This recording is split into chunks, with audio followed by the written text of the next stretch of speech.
see it light. I put my heart in it. Throws to the end zone for Odell. Touchdown Giants.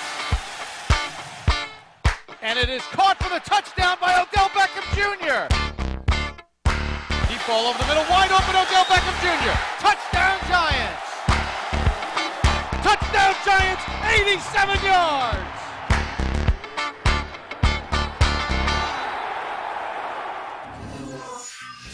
And we welcome you back to Giants First and 10, presented by Stop and Shop. 38 career touchdown receptions since 2014, the second most in the National Football League. And it's time for our player spotlight. Item number 6 goes up on the board, and Odell Beckham Jr. joins us here on the show. You get a kick out of watching those highlights? Yeah. It's just funny to see, you've come such a long way, and just to be able to, I like watching that type of stuff. It gives you more motivation to do more. But I thought that was a pretty good piece. So you only played in 4 games last year, and then you get injured. Did it change your perspective on the game, giving you more of an appreciation once it was taken away from you? Absolutely. I just I felt like you've been gifted with so much. You've been gifted with so many talents and this and that at times, you kind of take it for granted in the sense of like, I'm out here, I'm healthy, I'm able to do everything. And then once you're taken away, that's taken away from you, yeah, my perspective changed for sure. So is it me that has seen you as faster and stronger, or is it that we just didn't see you enough last year? Because looking at you in that first game, looking at you all through training camp, it looks like you're playing at a whole nother level. Are you faster? I think so. I was training with Coach Carroll and Coach Watts at USC in LA.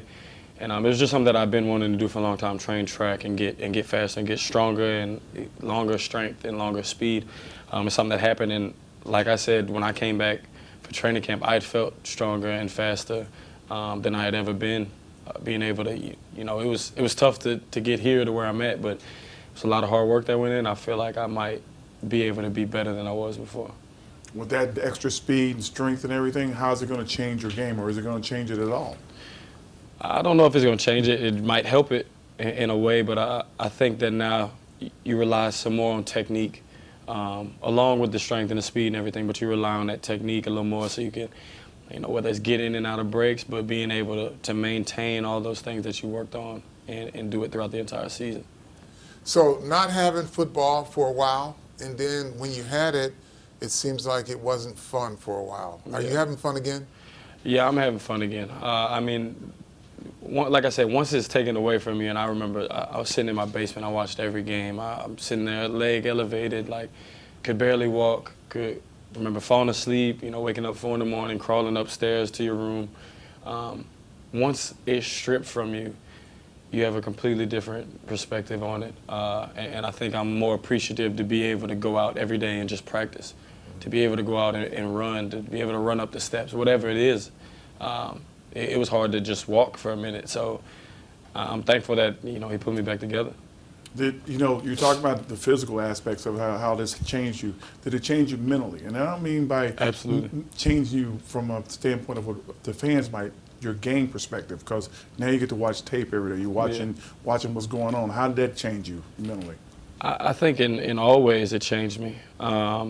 Whether it's watching the film or whether just knowing, there's little things that don't bother you anymore, because in the bigger scheme of things, like it's nothing. When those little things used to be something or everything at that time. So it's crazy how he works and just how it really changed my mindset, my whole process, everything. What's the mindset now going against Dallas? What do you need to do offensively? Well, we got to put points up. And like we went against one of the better teams in the NFL. It's the first week of the season. We lost the game. This is not like... It counts as one. It's still one game, whether it was the last game of the season, first game, and we didn't have a good game, and we lost by 5 points. It was tough to walk away. I hate losing, so it was tough to walk away. But now being able to see, the good in the loss or whatever it is, not that we're okay with it, but now we could take this and build up on this. Mm-hmm. So we got to score some more points, first and foremost. Can't put ourselves in bad situations with penalties or whatnot. And just when it comes down to it, it's just about making the plays whenever we can, making more plays than the other team. Well, you get a chance this week to do some plays against Dallas, who kind of made you a legend with their catch. Do you look forward to playing Dallas every year? Every year. You know, my entire family on my dad's side from Texas, so it's like going to a home game for me. You know, I played in Jerry's World a few times when we were at LSU, and then, you know, the first game of my collegiate career, played there. But the first game, you know, every year we play there, so it's a fun place to be. But we know what the situation is. You know, they're in our division. We got to come up with a win.